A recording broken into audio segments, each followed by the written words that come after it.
Well, the U.S. Agency for International Development, USAID, which is a front, of course, for the CIA, has been effectively shut down now following an announcement by Elon Musk that President Donald Trump agreed to close the agency. And just this morning, you can see all of the kerfluffle outside there. I love they're saying USAID saves lives, which is hilarious to me when you think about the regime change operations around the world and how many people have died. How about the million? Oh no, they're just deciding whose lives they care about. How about the million Ukrainians who've died at their hands as a result of the regime change there? So yeah, these protests are additionally more than 600 employees reported being locked out of the agency's computer systems today. The doors basically shuttered. You can see Democrats holding a press conference there. They have a larger budget than the CIA. They're responsible for regime change operations around the world, like in Ukraine in 2014. They were given $5 billion of your tax dollars to carry out a coup in Ukraine, of course, led by Victoria Nuland. President Trump was on the tarmac and he said, USAID is run by lunatics. USAID, or what's going on there? Well, it's been run by a bunch of radical lunatics, and we're getting them out. USAID, run by radical lunatics, and we're getting them out, and then we'll make a decision. So Jamie Raskin, among other Democrats, were there at this little protest today to basically call Donald Trump a dictator and how we have to save USAID. Watch. Elon Musk, you didn't create USAID. The United States Congress did for the American people. And just like Elon Musk did not create USAID, he doesn't have the power to destroy it. And who's going to stop him? We are. We're going to stop him. Never mind the fact that JFK signed an executive order creating USAID, so it wasn't Congress, but don't let facts get in the way. Here's Ilhan Omar, who also had something to say about the Trump dictatorship. Listen. We are witnessing a constitutional crisis. We talked about Trump wanting to be a dictator on day one, and here we are. This is what the beginning of dictatorship looks like. When you gut the Constitution and you install yourself as the sole power, that is how dictators are made. Wow, it's almost like they're probably making a lot of money from USAID, that they would get out in the cold weather and give a speech like that. They must be making some money. Let's ask Peter Schweitzer, president of the Governmental Accountability Institute, the author of like 100 books. Excellent books, by the way. Here's one, Secret Empires. Here's another one, Extortion, how politicians extract your money, buy votes, line their own pockets. And Peter, I think I interviewed you a number of years ago when your book on Clinton cash came out, and it's unbelievable to see how the Clinton Foundation tied to USAID, all these Democrats out there in the cold complaining and crying about it, it all kind of comes together, doesn't it, Peter? Good to see you again. Great to see you guys, too. Thanks for having me, Leland. No, you're right. I mean, the Clintons are an example of how the political class has enriched themselves through USAID, but they are hardly the only example. And that's the problem. It's really twofold. Number one, there are certainly things that USAID has done. You talked about Ukraine that are very troublesome. But it used to be that USAID was supposed to be an extension that protected American interests. Under Barack Obama, that changed. It then became the focus of advancing the so-called millennial goals that had been established. So it no longer became about projecting American power, American influence. It became about, affecting climate change and affecting migration.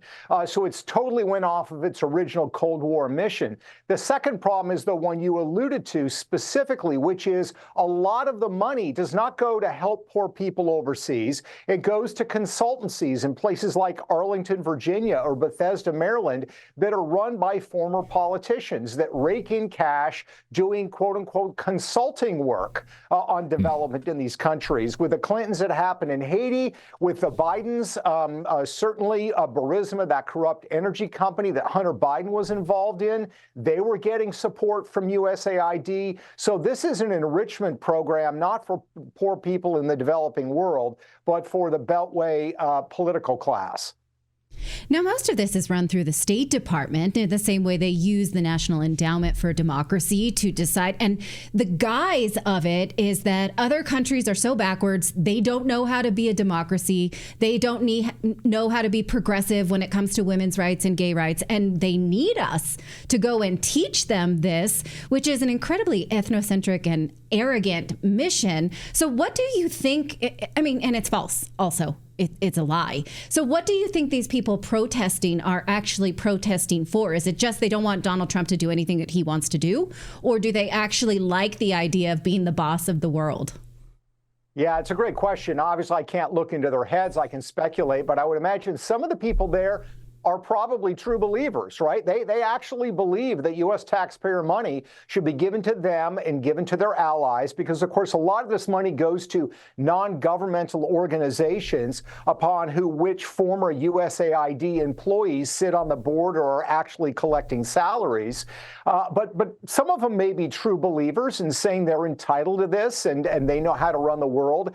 But I would argue that probably a lot of it has to do with this class of people that have set up consultancies, part of these public-private partnerships that exist to try to fix the world. And the sad fact is it has not worked.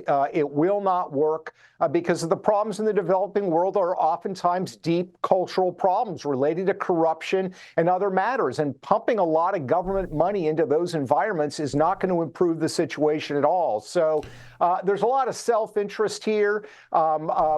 International banks, Wall Street, they love USAID-backed projects because they're guaranteed. They love USAID and other government-backed loans that happen in the developing world because it minimizes risk. And these are the people that are ultimately going to be hurt by ending USAID.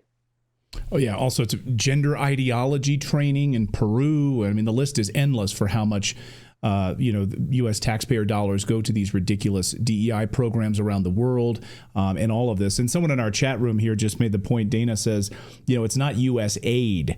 We need to remember that because you're hearing that, of course, all over TV. It's USAID. It's not. They're not. I think that we shove that name in there and make it sound like it's friendly and sharing it. But talk about the CIA connections here because Robert F. Kennedy kind of blew the lid on that, Peter, a few months ago on Tucker's show when he talked about USAID really being a front for the CIA, larger budget than the CIA, responsible for regime change operations like in Ukraine. How connected is the CIA here in USAID? Yeah, well, the person in the chat room is quite right. It's not USAID. It's the U.S. Agency for International Development. Right. That is the official name, and it functions as supposedly developing in the developing world. And you're quite right that USAID is connected to the State Department. The State Department is kind of the preferred cover for CIA operatives operating overseas. They might be working in the embassy. They might not be in the embassy. They might be in an NGO, but USAID offers them the opportunity to carry out those policies, and it also gives them money, large sums of money.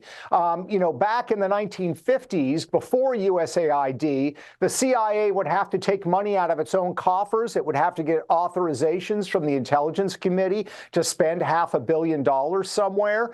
Now you can use aid dollars. So if you want to do something in, say, Botswana, you simply provide grants and support through NGOs to your preferred political candidate in that country. So that's how it works. So, eliminating it is, I think, a great solution.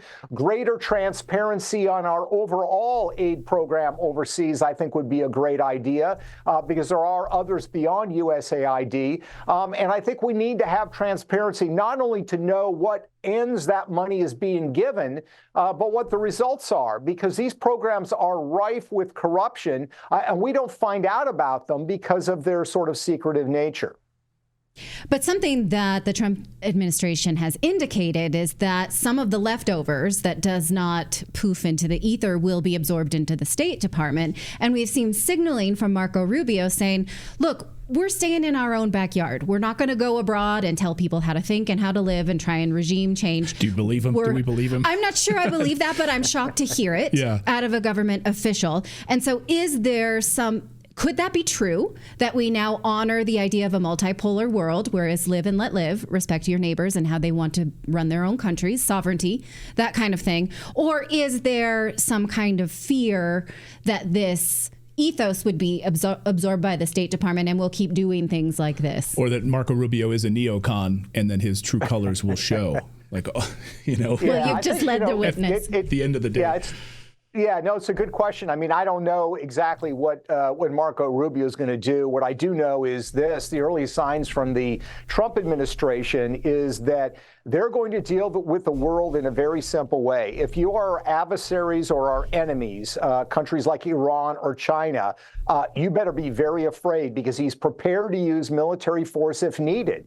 That doesn't mean putting a bunch of boots on the ground, but using things like missile strikes. If you are Iran and you are going to damage the United States, we're going to come after you. But what he's also showing is he's going to deal with American allies or ostensible friends differently as well. I mean, for decades, we have dealt with countries like Mexico and Colombia and Paraguay and Uruguay, for example, by saying, hey, we'll give you aid dollars. We'll give you lots of money, and then try to help us out if you can.